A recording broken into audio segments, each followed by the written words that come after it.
जय श्री राम।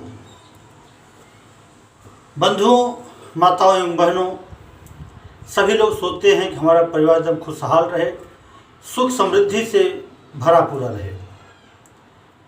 दिक्कत क्या होता है कि तुलसीदास जी लिखा है कि जहाँ सुमति तह संपत्ति नाना, जहाँ कुमति तह विपत्ति निदाना। यानी जहाँ सुमति होता है, संपत्ति का खजाना वहीं होता है। अगर कुमति हो गया तो विपत्ति का खजाना आ गया। आज के हमारे समाज में धन से लोग भले ही मोटर गाड़ी इत्यादि घर द्वार से संपन्न हो, लेकिन विपन्नता उनके साथ लगी हुई है, क्योंकि सुख का जो संपन्नता का जो मेन साधन है वो क्या है? सुमत। वही हमारे आपके बीच से निकल गया है। जब तक कि सुमति हमारे बीच में नहीं आएगा तब तक हम संपन्न नहीं होंगे। यही वजह है कि आज 50-60 के बीच में लोग मरना चालू कर दिए हैं, लगभग मृत्यु को प्राप्त होते जा रहे हैं, क्योंकि हम विपन्नता की तरफ बढ़ गए हैं, वैमनस्यता की तरफ बढ़ गए हैं। तो ये पड़ोसी जो झगड़ा फसाद लगा देते हैं, एक दूसरे को ऊंचाइयों तक जाने से रोकते हैं, घर में फूट डालते हैं, इसी के संदर्भ में एक कहानी पौराणिक कथा हम सुनाते हैं। आप लोग ध्यान से सुनिए। दो सगे भाई थे। बड़ा भाई बाहर से कमा रहा था, अच्छा पैसा भेज रहा था। छोटा भाई अपना भगवान विष्णु का पूजा पाठ करके, खुद मेहनत करके लोगों की सहायता किया करता था, परोपकार करता था। इससे उसके परिवार का नाम 10-20 गाँवों में फैल गया। उस बच्चे का कीर्ति स्थापित हुआ। यह बात पड़ोसियों से हजम नहीं हुआ। उसका बड़ा भाई जब लौट के आता था तो पड़ोसी लोग उसके पीछे लग जाते थे, भैया तुम इतने मेहनत से पैसा कमाते हो, तुम्हारा छोटा भाई है सब उड़ा फुड़ा के ख़त्म कर देता है। 4-6-10 बार पड़ोसियों ने कहा, भाई ने कहा जाने दो, छोटा भाई है, जो कर रहा अच्छे कर रहा है, नामे हो रहा है। लेकिन जब बार बार कहते रहे, उसके भी दिमाग में असर गया। अपने छोटे भाई को बुलाया, बोला भाई में बड़ी मेहनत से धन कमाया जाता है, तो इसको नाजायज़ खर्च न करो। बोला भैया मैं नाजायज़ खर्च नहीं करता, जो मैं लोगों की सहायता करता हूँ, परोपकार करता हूँ, वो खुद मैं 18 घंटे परिश्रम करके अपने कमाई के पैसे को मैं दान करता हूँ, लोगों को सहायता के लिए देता हूँ। बड़े भाई ने कहा भाई मेरे कहने का मतलब ये नहीं मेरा पैसा है तुम्हारा पैसा बांटा थोड़ी है, लेकिन जो करते हो उसके करने के पहले तुम्हें उसका अर्थ समझ लेना चाहिए। तो मान लीजिए अब तक तुम बहुत परोपकार किए, लेकिन परोपकार करने का क्या अर्थ है उसको समझ लो। पहले बताओ हमको कि परोपकार करने से आपको क्या मिला या क्या मिलेगा। उसके पास कोई उत्तर नहीं था, इसके बारे में कभी सोचा नहीं था, किसी से पूछा नहीं था। बोला भैया मैं जाता हूँ, विष्णु भगवान का भक्त हूँ, उन्हीं भगवान से पूछूंगा कि परोपकार करने का क्या फल मिलता है, तब आपके पास आकर के बताऊंगा। वो चला गया। रात्रि का समय होने वाला था। जंगल के रास्ता पकड़ा। उसको लगा कि जंगली जानवर हमारा नुकसान पहुंचा देंगे। एक जगह दीपक जलता हुआ दिखाई दिया। उस कुटिया के पास पहुंचा, वहां आवाज़ दिया। एक बूढ़ा बुढ़िया रहता था, तो उसने बूढ़े को आवाज़ लगाई। बूढ़ा निकल के आया। बोला बोलो बेटा क्या बात है?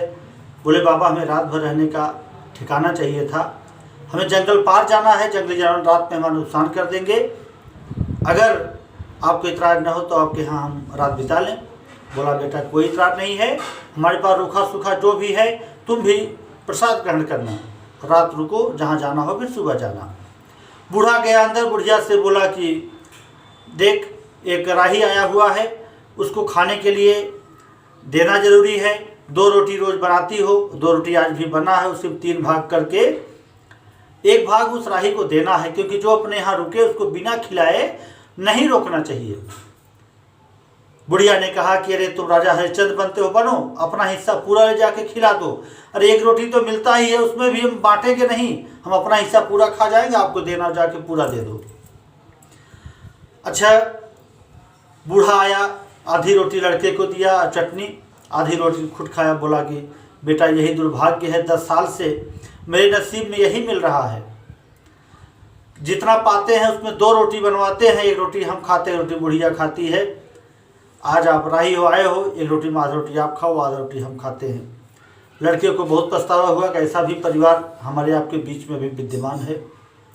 मैं सहायता किया तो क्या किया, कुछ ही दूरी पर यह व्यक्ति रहता है, कभी हम इसके पास आ नहीं पाए।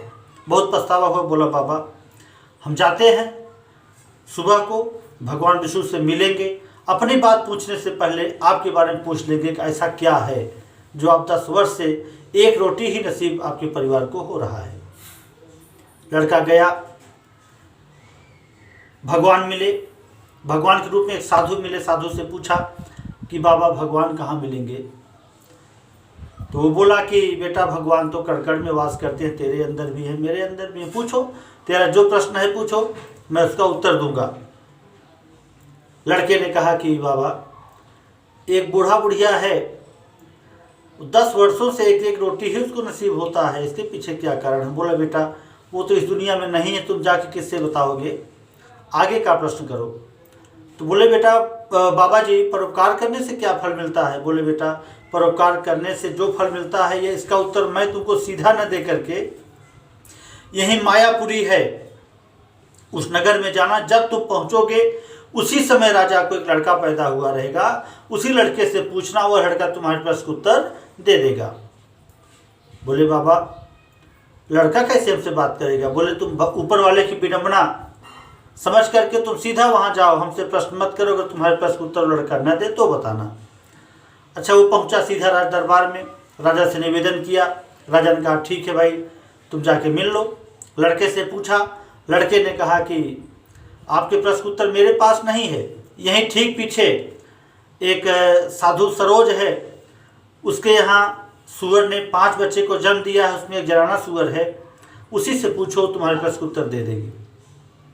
अच्छा गए, राज के कर्मचारी लोग भी गए, उससे सूअर बाड़ा खुलवाए, वहाँ पर उस जनाना बच्चे से पूछे सूअर के, तो सूअर के बच्चे ने कहा कि अरे आप अब भी नहीं समझ पाए, वो हमारा बुढ़वा है जो राजा के यहाँ पैदा हुआ, उसके बाद राजा का गुण था, अपनी रोटी दूसरों को खिला देता था, खुद भूखा रह जाता था, और मैं अपना पेट भरने के चक्कर में ही परेशान रहती थी, इसलिए मेरे पास सूअर का गुण था, मैं सूअर के यहाँ पैदा हुई, और मेरे बुढ़वा के पास राजा का गुण था, वो राजा के यहाँ पैदा हुआ। परोपकार करने से यही फल मिलता है। इस तरह से उसके छोटे भाई ने आकर अपने भाई से बताया, उसका भाई बहुत खुश हुआ, संतुष्ट हुआ, और ये समझ लिया कि नहीं पड़ोसी लोग दूसरे का, अपने पड़ोसियों का कल्याण नहीं चाहते हैं। तो भाइयों आप लोग अपने पड़ोसी जो इस तरह से आपके रास्ते को भटकाते हैं उनसे बचिए और अपने परिवार को खुशहाल रखिए। धन्यवाद।